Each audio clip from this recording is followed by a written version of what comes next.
A very good Thursday morning to you. We like to call it Friday Eve here on Daily Dive, and hopefully you all are having a great morning so far. I know it's kind of early, 8:05, but some of you have to work from home and whatnot, so maybe it is time to get up and kind of get the day going. A very good morning to you, Lauren, Christine, Rachel. Hey, guys. It's good to see you. Good to see you through the screen, I guess. Isabella as well. Robin, good morning.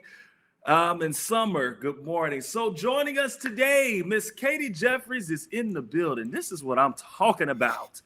Yes, Miss Katie. I'm excited to see you too, Steve, but I'm That's sorry. All right. No, I that's fine. haven't It's seen fine. girl Katie in a very long time. I feel you. We're working from home right now. So, Katie, I don't think I've seen you in like a month, maybe. I know. I'm like, when is the last time? It was like TPC when I saw all of you guys. And Yeah, according it's to been a Lou's while. countdown, Oh my that's gosh. 47 days ago. It's been a while, so it is definitely good to see you, my friend. Always good to see you, Steve, as well. So the big topic this morning, and really it's been all week. Georgia reopening some of its businesses tomorrow. Now, I'll put it like this: some people are counting down; they can't wait. Then you have other people that say, this is crazy. It is way too soon. So as always, we want you guys to weigh in to let us know. You're talking nail salons, barbershops, tattoo parlors, a couple of different spots, and really some spots that I don't know if you would always get the 6 feet apartness in this thing. So we do want to hear from you guys. And then on Monday, even more businesses will begin to open. I'm talking like dine-in restaurants and movie theaters as well. So again, we want you guys to weigh in. And one of the big things right now is, Katie and Steve, is it time for Florida to do the same? We already got so much heat for the beaches reopening for exercise, I should say. And so is it really time already? I would hesitate to not don't run before you walk. It's interesting what businesses I think that they chose, because you're right. How do you practice social distancing during tattooing or when you're cutting somebody's hair? You can't stay 6 feet apart. So I think it's not just the fact that they're reopening, it's some of the businesses and kind of the industries that were selected that have people kind of scratching their heads. Like, I think social clubs can start reopening as well. So it's like, are people really going to stay 6 feet apart? Are they really going to follow the guidelines? It'll be interesting to see how it happens. Yeah, we're going to see that. I agree with you, Katie. It's just and any sort of decision kind of at this point is going to seem premature. That's just kind of what it feels. I don't know. At least to me, like any sort of decision just feels like it's way too early. But at the same time, it's gonna be done. Like it's like this. Like these decisions were going to happen, right? It was just good. Like someone was going to do it first, So I guess we're kind of at that point now. It's like, okay, well, maybe we're at that point of, okay, someone's going to do it first. It's bound to happen. We're either going to be glad about it, we're going to be upset about it, and you got to see what happens. I will be honest, watching the governor last night, DeSantis. One thing that I hope was really taken into account here was just the science and the numbers and just the data. That was something that Governor DeSantis was pretty specific on last night. Was just look at the numbers across the state of Florida, here locally in Duval County. Like the numbers have been on a good trend, so to speak. They're not good, but they're on a good trend. So I just hope those that are in the decision-making processes are really that's what they're focusing in on, and weighing that heavily to make these decisions moving forward. I think it's just very important to kind of notice Georgia's definitely going to kind of be taking a very big step. You have a couple of other states that do want to kind of push the businesses back open and whatnot. So Texas being one of them that they're doing a lot of talking about it. Some of them even saying they're going to be doing like shopping to go or something, because I guess they aren't going to open the malls just yet, which I feel like it's probably just online shopping anyway, but you get curbside pickup or whatever. However that's going to work. But again, a lot of you guys talking about this. We know that President Trump shared yesterday during his press conference that he didn't really agree with what Governor Brian Kemp is doing. So that's kind of, raised some eyebrows and whatnot. And then some others saying, well, wait a minute, I thought he supported this at first. So I think everybody is a little questionable right now, just about everything in general. And I guess we're all on the same page, regardless of what party you're affiliated with. I think we all can agree. We just don't want to see the cases go up. We want this thing to be behind us. So, hopefully everybody will do what they're supposed to do, regardless of what you agree with or you don't agree with, and do what they're supposed to do what we can do to flatten this curve, because that's still what we want to see. So I just want to share a couple of the comments that we're seeing. I should say the appropriate comments that I'm seeing.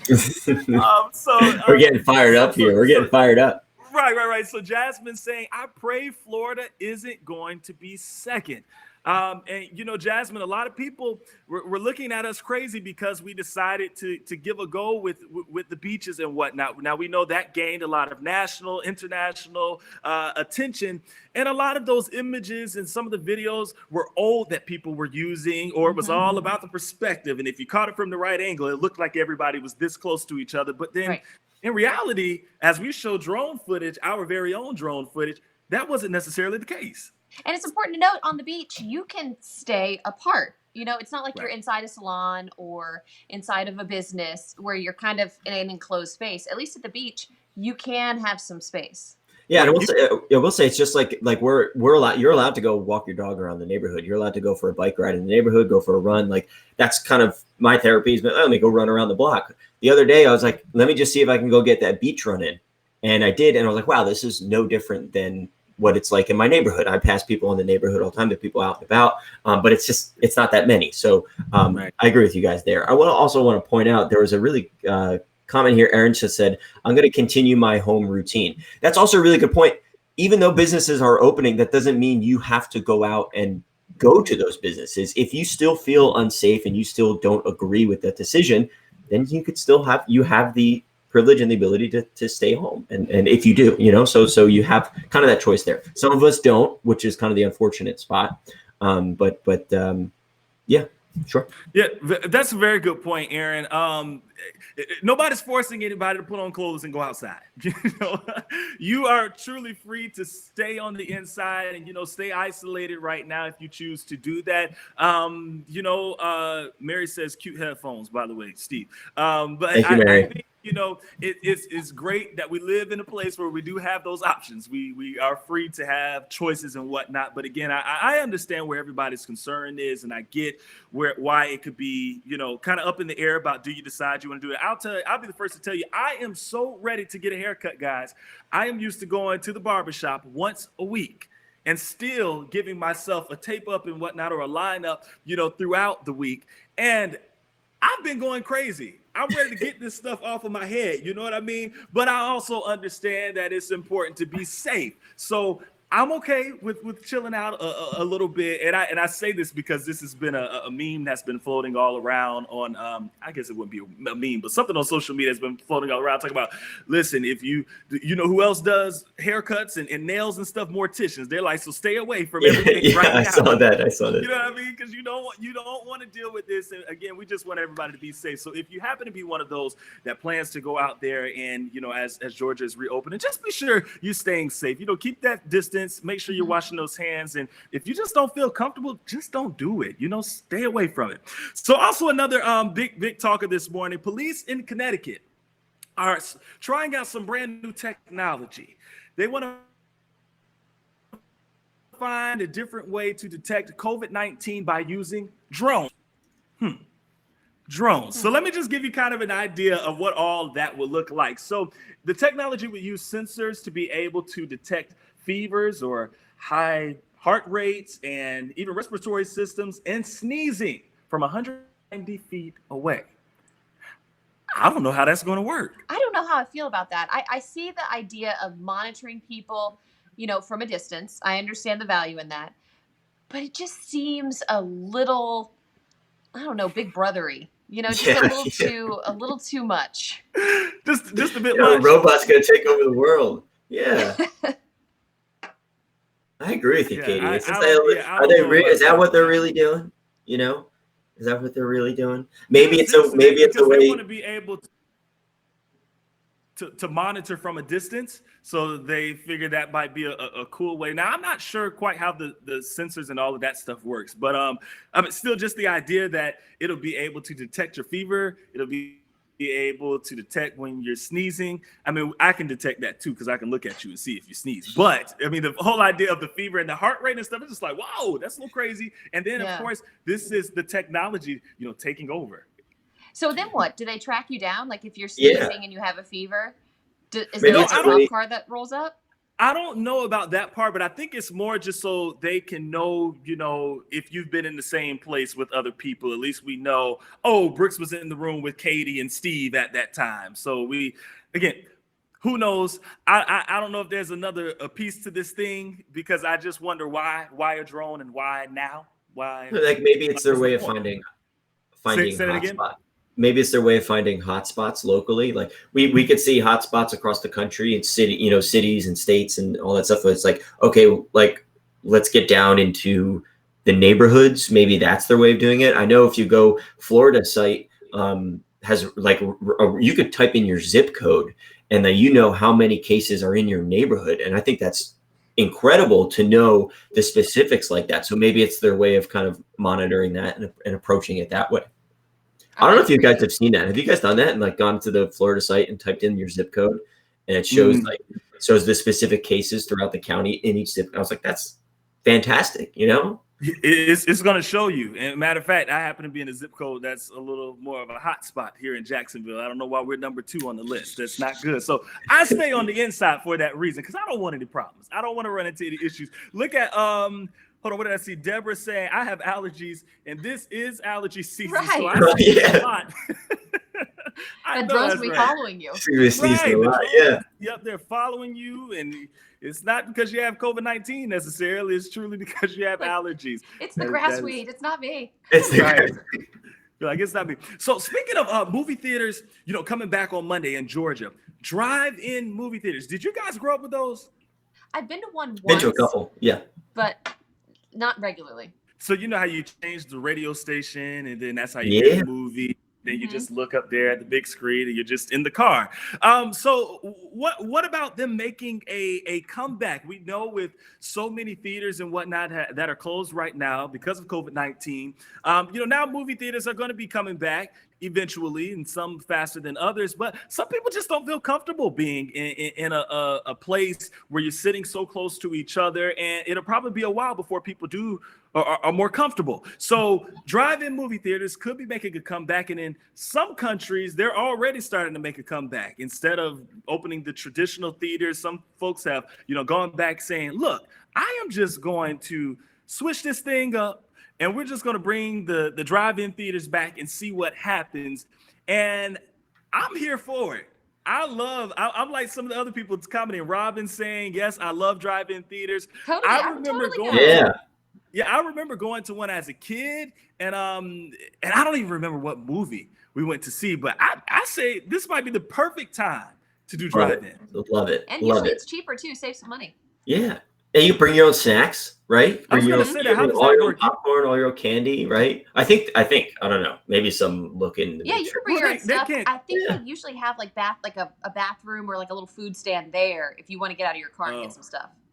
Okay. And that's what I was going to say. What would it like? I mean, I don't think anybody would say anything to you if you had snacks in the car. You can bring a whole trunk full, and you just nobody's going to mess with you about that.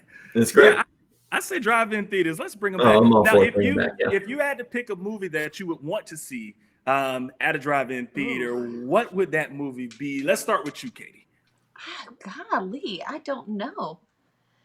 Like, one of my favorite movies is I Love The Departed. I don't know if I would show that in a drive-in. I don't know. Good old Disney movie. Show me some Lion King. Okay. All right, a little Disney. How about you, Steve? I'm going to go with The Shining. Ooh. I don't know. There's something like you like on a dark, summery night where the wind is blowing, or a fall night, and it's like you have, The Shining on. I think that's also inspired from the movie Twister. If you see the movie Twister, there's a there's this scene, right? When and they're showing it, the drive-in theater, and The Shining is on, and then a tornado comes and it just destroys everything. But I don't know. That just went in my head, so I'm gonna go with The Shining. See, now you just made me rethink The drive-in theaters. I need to be on the inside where there's a little shelter. Look, not that people would probably be out there if it was storming anyway. Oh, no, but no, still, though. And it may be a cool little romantic way, for you and Sure, your yeah. going out there, you're in the car, that's probably a little different than being in the movie theater and being, again, so crunched up, you can throw the seat back a little bit, Oh yeah, it's fun. I love it. Bring back the drive-ins. Yep. Back to drive-ins. And speaking of kind of like the TV shows and whatnot, Netflix. All right, so we know that we've kind of been isolated, with the whole COVID-19 and everybody quarantining themselves and just being isolated right now for the past, few months globally. 16 million subscribers in this first quarter. Netflix gains 16 million subscribers. Now that's 16 million on top of all of the millions it had before this. But just in the past few months, 16 million subscribers, because everybody's kind of stuck home right now. So one of my latest, probably the latest show that I've watched on Netflix has been Tiger King. And of course, I was kind of addicted to that. So that had a great time with that one. I'm not a big Netflix person, honestly. You give me on demand and I'm good, and I'll find I rather watch reality TV shows, believe it or not. I like the trash TV, in my opinion. But I really do. So I don't always pick the movies and stuff, but I love Netflix for some of the documentaries and stuff that it'll have. So Netflix gaining more than 16 million subscribers. I mean, it makes a hell of a sense. I can see people got nothing to do. Yeah, they should take that 16 million subscribers, they're additional, and be like, oh, wow, let's put Friends back on. Let's put How I Met Your Mother back on. Let's put all those shows that they ripped off Netflix, a couple of years, I think years ago or something like that. I'm sorry, just some of my personal favorites that you could just put on in the background that are no longer there. But I mean, I've been hooked. I've been binging stuff. Just watched this recent one. I think it was so silly. What was it called? The Outer Banks, because it kind of reminded me of like the salt life down here in Jacksonville with the fishermen and the surfers and all that stuff. I couldn't finish Tiger King though, Brooks. Couldn't get through it. You didn't like it? I just got to a point and I was like, I don't know if I can make it through this. Okay, hold on, Katie, before you chime in, Tiger King fans, if you are a fan of Tiger King, please let us know in the comments. I got to shout you out because I really, really, really, really, really want to know if you guys loved it, didn't like it, if it was just too much. Because honestly, I could probably live without it, but because I saw the first episode or two, and I was like, you know what, let me just keep it going. Now that other episode they came out with after the fact, I didn't care for that. I haven't even seen that one yet. Yeah, don't waste your time. Don't waste your time. Seriously, just. It was nice to see the country rally around something though. Like in a really tough time, everyone was just all on board with the fact that they really didn't like Carol Baskins, and it was like at least we agree on something here in the United States, right? Okay. I will say that it was one of those things that was so weird, and every episode you were like, what? But then at the very end, honestly, it just left me so sad for the Tigers and like their treatment. I was like, ugh, what did I just watch? Yeah. So yeah. I don't know. You're right. It's like I could have done without it, but if nothing else, I'm glad it shined some light on how poor some animals are being treated. No, that is true. That is true. I will say that I learned a lot, not even knowing how much tigers ate and whatnot. Like on a daily, I was just like, whoa, they're just taking full blown pieces of everything and just tossing over to, the thing, even with the meat and, the expired meat from Walmart and everything, like it was just crazy. I learned a little bit of everything. So it's kind of crazy to see this. So y'all are saying, who's the shell saying lame? Hi. Crazy. The pups just got let out of the room. Oh, there's the pup. Hey, what's up? Caesar said I refuse to watch it. Hey, bub. And hi Nubia, watching from Costa Rica. That's what I'm talking about. Tara loved that train wreck of a documentary. I will say a great show that if y'all want to watch it, Ozarks, phenomenal. Should we do it? All right, that's next. Okay, Katie. So Alex, my girl, she loves that show and she's been watching it. And one day she came over and she was like, hey, while I was finishing up some work, she's like, hey, I'm just gonna, put on. And I looked up probably at the wrong time and I was very confused. And I just said, wait, what in the world is going on? So I feel like I need to probably start from the beginning and really take it from the top before I make my judgment on that. But a lot of people do love Ozark and they say it was an incredible ending Dude, at that moment, and people are third waiting for the season, next the season. ending. Yeah. So Y'all. Ozark, they say, is a pretty good show for you guys to check out if you choose to do. What are some of your favorite Netflix shows or any recommendations that you may have that people need to hop on? I don't have any for you. So if you have some in the comments, feel free to let us know. I recommend The Sopranos to anyone out there, just because there's a need to watch lot of that. it. There's a lot of it, so it'll get you through old, the though, right? quarantine time. What's up? But That's classic. old. That's an old show, but it's a classic. Yeah. About 15 years old. So early 2000s, early mid 2000s. It's just that's where I grew up. So yeah, everybody's saying Ozark. Everybody. Ozark. You gotta watch them again. What's a whole season? Completely Candy watch a whole season in one day. That'll probably be me on my next day off. Caesar saying Counterpart is really good on Amazon Prime. Right. I always forget about Amazon Prime because I have Amazon Prime, and I always forget about some of the music that they have out there and the and the movies and shows and stuff that are available as well. And I always someone mentioned Hulu as well. Laura said Hulu's pretty good. They actually have some Hulu. Yeah, Hulu. If you have Showtime, Billions is good too. Billions. It's a good show. Rising Sons of Anarchy on Hulu, Hip Hop Evolution, Tiger King was entertaining. Carol Baskins definitely. Oh goodness! Hey, look, if that was something that kind of raised some eyebrows. We want to know what happened to this husband. We don't know, so I won't say what happened because that part we don't know. We don't have any of that confirmed. But I will say I questioned a couple of different things. Sheriff's office down there said they are going to reopen that case, or at least relook into it. Yes. Now, this is one of the probably craziest things about these documentaries and docuseries that come out on Netflix. They always seem to shed some light onto these different cases that were never really, resolved and whatnot. So they figure, let's open this thing back up and let's really figure out what has happened now as more people kind of get out there and talk about it. I know Malcolm X, that was a big thing too about who killed him. And now they were saying that they were going to get back into that and figure out who was really responsible for this. Now, the thing is, when you do something so many years later, you may find out, but there's a great chance the person that did it may not be alive themselves. So again, Tiger King, different. We know Carol Baskins is still alive if it happens to be her, but if it's somebody else and they're not out there anymore, what's that going to do? Katie, that sounds familiar for you with all your cold cases. Cold cases. Yeah. Are cold cases coming back? Soon or we had a few set up, and then unfortunately coronavirus. But we have one that I'm working on that should be airing in May from the Jacksonville Beach area. So we'll hear more about it coming up. Good. We know that Katie always does such an incredible job with those pieces. I tell you, it's just awesome. Seriously, like they're always done so well, and she makes it all happen by herself, which is the craziest part about it. She does it all by herself. So shout out to her. Kristen said, "I'm digging the pink headphones." Tell that to my boss. They're making fun of me every time we get on a Zoom meeting.